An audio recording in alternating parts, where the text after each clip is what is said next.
A pleasant afternoon to one and all. Magandang hapon po.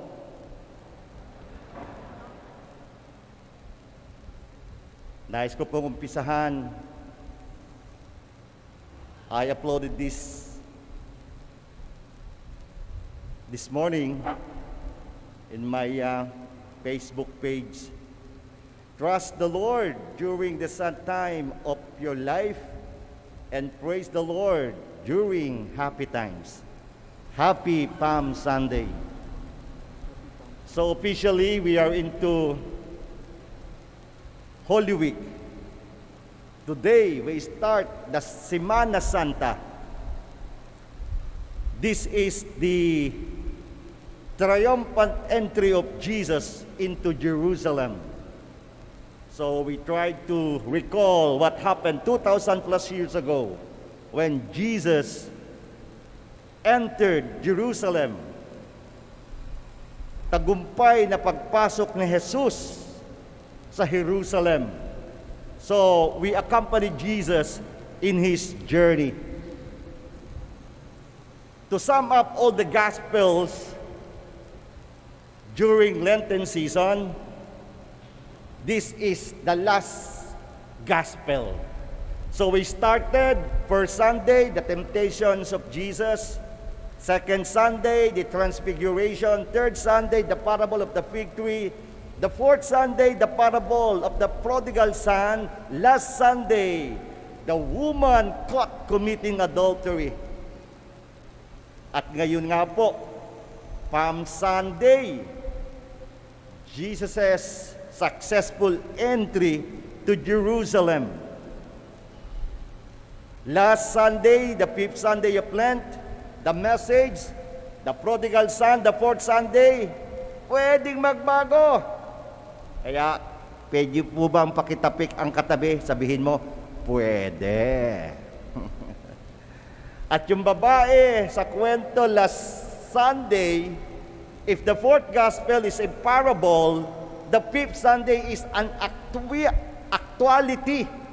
Nahuli, pero nagbago. Hindi lang nagbago. Sinunod si Jesus at naging santa. Kaya uli, pakisabi sa katabi, pakitapik, pwede. Di ba napakaganda? Pwede tayong maging banal. Last Sunday, may ilang araw pa, mas lalong pwede. So, very positive ang message ng mga ebanghelyo ng Kwaresma. Again, to sum up what is Lent, aside from it is a preparation for Easter, Lent is a journey. What kind of journey? In a deeper way, it is an spiritual journey. Pag sinabi nating spiritual, saan patungo? To become holy. Saan? Sa kabanalan. At saan pupunta ang mga banal? Yan ang tanong. Sa langit. Pakiremind uli ang katabi. Diyan ka pupunta. Di ba napakasarap? Pero Lord, nota bene, not yet now. Yan, okay? Huwag mo na, Lord. Mauna na sila, hindi kami magsiselos. Okay ba? So, Semana Santa, Holy Week. Tama, Espanyol. Yo quiero hablar español porque español es muy interesante. Semana Santa. Di Holy Week. Ito nakakatawa. Ilang taon na tayong nagdinilay-nilay dito. Aba, sa Tagalog, sa Pilipino, mahal na araw. Meron bang mahal sa Holy Week, sa Semana Santa? Wala. Bakit yung araw? Wala rin bakit mahal na araw? Yan po ang ating pagninilayan sa umpisa ng araw ng Semana Santa ng Holy Week.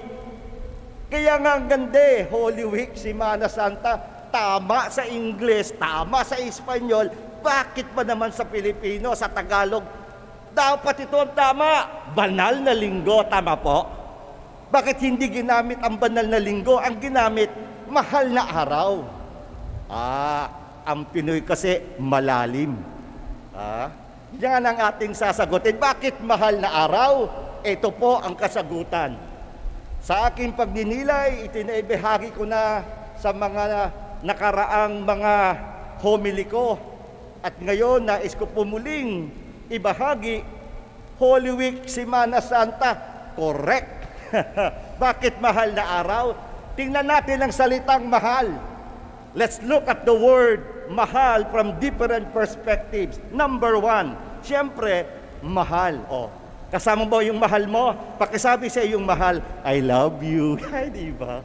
Mahal kita, no? With expression in your eyes, diba? Feel mo, feel ko, diba? Love. Pag-ibig. Pangalawa, pag sinabi mong mahal, uy, tingnan mo ang suot. Grabe. Brother Alberto, maliit na crocodile. Ano yung tawag mo doon? Di ba? Lacoste! Wow, original. Mahal yan. Pagdating dyan, galing sa Green Hills, Locos. Di ba? Binili sa Divisoria, Laos. Ayun, okay. Pero yung maliit na crocodile yan, expensive yan. That's expensive. Ang mahal niyan, grabe. Tingnan mo na yung bag ng katabi mo. Signature. Di ba? Grabe, no? Expensive. Pangatlo, ano ibig sabihin ng mahal? Eto maganda. Tingnan nyo ulit ang katabi nyo. Mukhang artistahin ba yan? Wow, grabe! Kamukha ni Mahal. O, diba? Oo. Kung di yan kamukha ni Mahal, baka, uy, kamukha ni Mura. Mura lang siya yung isa Mahal. Pero, artistahin. Yan. Kaya pala, ang ibig sabihin ng mahal, sa totoo lang, ikaw, ako, tayo, truly love. Pakisabi ulit sa katabi, talagang mahal ka. Damahin mo. Sige, di ba? Ngayon, at least nakalabas na tayo. Di ba yung kasagsagan ng COVID 2 years ago? Grabe talaga. Yung hangin, nilagay sa bilog na bakal, ang mahal. Kapag kinulang ka pa, maski ilang milyon lang dalhin mo dyan sa St. Luke's, sorry, wala nang lugar, wala pang hangin, no? Pero ngayon, we are loved. Bakit? Buhay pa tayo. Tinalo natin si Omicron, si Delta. Ulit, sabihin mo, you are truly loved. Buhay ka pa. Di ba? Yun, feel mo? Gets mo? Ayun. Pangalawa, you are expensive. Ano ibig sabihin na to? Hindi, you are not only love. Ang buhay mo expensive talaga. Yung buhay na meron tayo sa mga sandaling ito. At sa totoo lang, kita nyo naman ang mga naandito ngayon. No? Talagang lahing artistahin. Pero sa mata ng Diyos at para sa Diyos, ito ang totoo. Mahal na mahal ka ng Diyos, mahal na mahal ako ng Diyos. Amen? Kaya yung pagmamahal na yan, dapat maranasan. Jesus truly loves me. God the Father loves me. The Holy Spirit loves me. And this is the beauty of being celibate, right? Saan ka pa kakapit? Di sa Diyos. Pagkatapos ng Diyos, saan pa? Nature. Kaya ang tanong, may forever ba? May tunay bang pag-ibig? Oo naman. Saan ko makukuha yan? Unconditional love. Di sa hangin. Sino ba ang nakakahinga? Ikaw lang na nandito ngayon sa shrine of Jesus, the divine word, dahil ang bait mo. Yung manduruga sa Quiapo, sa Cubao, humihinga rin kagaya ng paghihinga mo at paghihinga ko. Isn't it great? There is unconditional love. Amen? At yun ang pagmamahal ng Diyos sa iyo, sa akin, at sa ating lahat. Pangalawa, napakahamahal mo. You are priceless. Hindi ba ang sarap ding isipin? Priceless ka, kaya wag ka na. Bakit wala naman dito yan sa Christ King? Yung mga surroundings dito. Kaya pagdating ng eleksyon, magkano ang presyo mo? 1,000? Samboto? Wag, bakit? Priceless ka di ba? Yun. Pangatlo, yun lang sa totoo. Mas higit ka sa pinakamagandang artista sa Pilipinas, sa Hollywood at kung saan man. So, pag ito, we absorb it, we truly believe that we are loved, that we are expensive, that we are more than any actor or actress in the world. This will lead us to, at dahil dito, talaga magiging banal ka. Kaya ang sarap maranasan ng pag-ibig ng Diyos, pag-ibig ni Jesus, pag-ibig ng Banal na Espiritu Santo. Kung may asawa ka, ang laking bonus mo. Wala kami noon, di ba? Kaya sabi mo sa iyong katabi, mukhang may asawa ba yan? May bonus ka pa. O yan. Kung wala naman ka binata at kagaya ko, no, sabihin mo, diyan ka na lang. Pero baka may dumating pa sa bonus mo. Okay, so with that, kaya yung mahal ngayon, napakaganda. So with this mahal na araw, we will become banal. Kaya pala tinawag na mahal na araw, but the essence is the same. Mahal na araw, mahal ka araw-araw. Dahil mahal ka araw-araw, hindi ka lang mahal sa loob ng isang linggo. Yun ang masarap maranasan. Hindi ka lang mahal within a week, but you are, I am, we are loved araw-araw. With that, minamahal ka araw-araw. Kaya, pag naranasan natin lahat yan, magiging banal tayo araw-araw. Feel mo? Feel ko? Wala, hindi nararamdaman. Feel mo? Gets mo? Gawin mo? Gagawin ko. Kaya araw-araw, maging banal araw-araw, hindi lamang sa loob ng isang linggo, bagkos banal araw-araw. At sana nga, kung ito'y magaganap, may away pa ba? May gulo pa ba? Kaya lang, alam natin, ilang taon na ba natin ginagawa ito?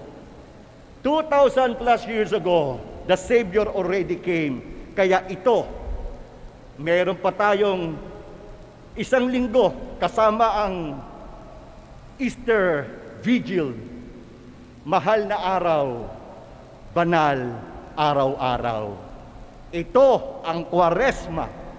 It is a journey, a spiritual journey to become holy. Panghuling tapik sa katabi. Sabihin mo, banal ka. Sabihin mo, banal ka. Laksan mo pag di maniwala. Yan, magtapikan kayo. Sapagkat banal ka, banal tayo. Saan ka pupunta? Huling tapik sa katabi. Yan ka pupunta sa langit. Yan ang ating minimithi. Last Q&A. Feel mo? Gets mo? Gawin mo. Amen. Purihin natin ang Panginoon. Close your eyes, bow your heads in this Mass. Experience once again the love, the unconditional love of Jesus, of God the Father, and the Holy Spirit for each one of us. Amen.